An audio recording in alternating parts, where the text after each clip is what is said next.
The cool thing about this new buzzword AI, it's just basically modernization and automation.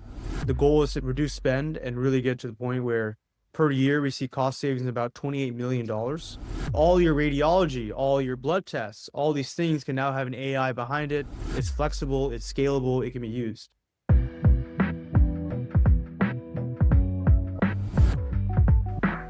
Welcome back to Behind the Business with NextGen Coding Company. Today, we're talking AI and healthcare. So first one on the list is a hospital system out of Pennsylvania. They are roughly 10 hospital systems deep. They have roughly 400K calls that come in every month.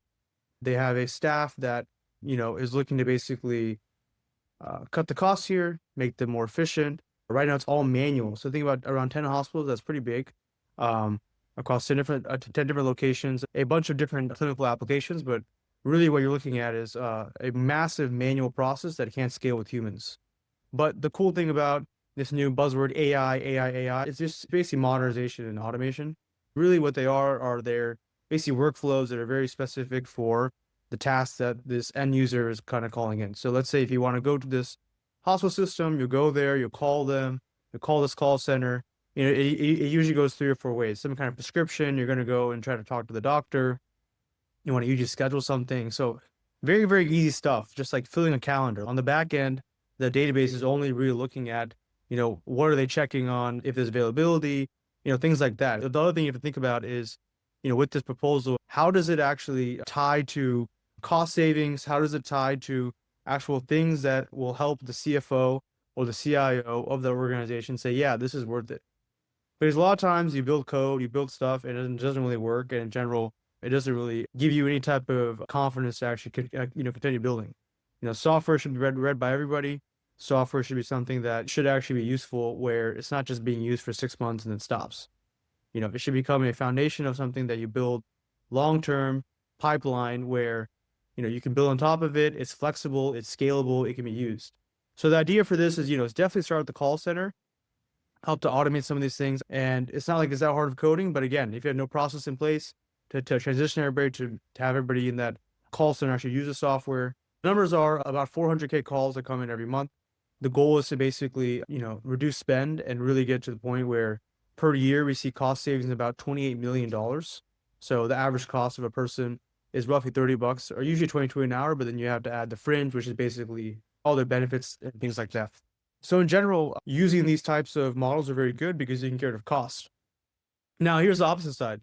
Anytime you get rid of costs of humans to run this software, there's a cost there, which is basically the cloud of AWS, Google, Microsoft, any of these services that use databases. You have to actually set them up and then run them, obviously. You don't want to run them too crazy because then those numbers can get higher. Again, out of this first year, it's going to cost $2 to $3 million a year to actually run the infra for the AWS.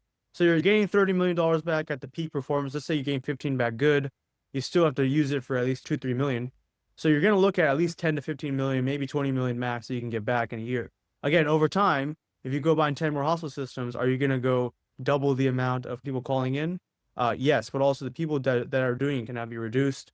I think long-term, it can give a lot of automation to actually the physical hospitals, getting to a point where, your hospital end to end has a front door and a back door. And the front door is this call center. Once you call in the back end, it knows your information. So I think 2 things are really important there.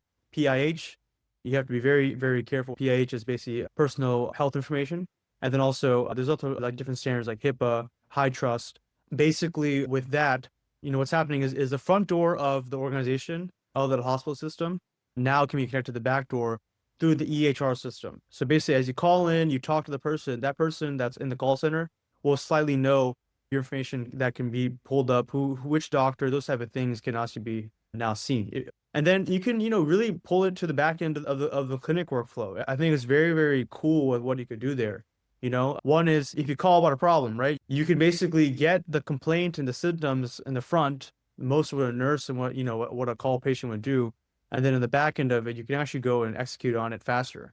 So even on the doctor side, you can now see scalability where those doctors are now can see more patients faster. The notes that they're writing up can be actually translated. Obviously, you have to put guardrails in very, very seriously here to make sure you don't have any problems. The other cool things you could do is that all your radiology, all your blood tests, all these things can now have an AI behind it, some kind of, intelligent platform where it's taking that data and getting insights for the doctors, but also looking at maybe certain things that we can't find on a human level. Really go there and see results that you wouldn't get from a human. You can use compute.